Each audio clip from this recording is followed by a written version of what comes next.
In Civilization and its Discontents, Freud proposes that civilization is the source of uneasiness, while in The Future of an Illusion, Freud defends civilization.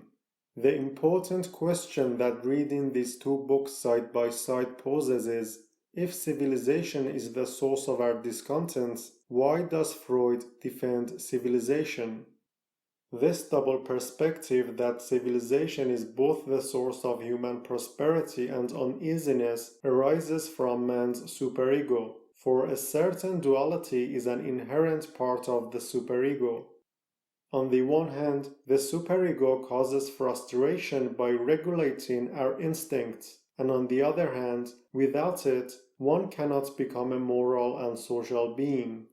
The effects of this duality is felt by every person, since every child presents this process of transformation regardless of the culture in which they are brought up. Thus, despite the psychological problems that the superego causes, a strengthening of the superego is a most precious cultural asset.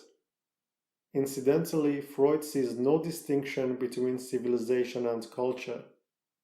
In both Civilization and its Discontents and The Future of an Illusion, people and their relations to one another are thought to be at the root of the problem.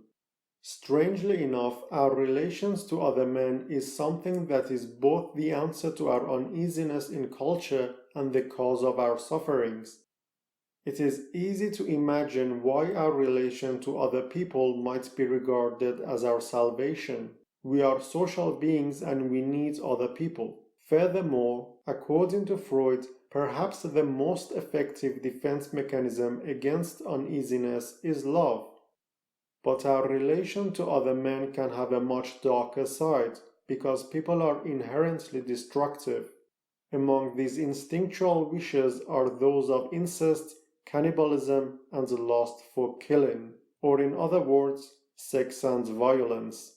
If one imagines its prohibitions lifted, if then one may take any woman one pleases as a sexual object, if one may without hesitation kill one's rival for her love or anyone else who stands in one's way, if too one can carry off any of the other man's belongings without asking leave, how splendid, what a string of satisfactions one's life would be. In the above passage, we see a faint association between sex, violence, and death. Perhaps this is the reason why death has sometimes been eroticized in arts and culture. But the relation between sex and death seems to be much stronger. In sadism and masochism, we have always seen before us manifestations of the destructive instincts directed outwards and inwards, strongly alloyed with eroticism.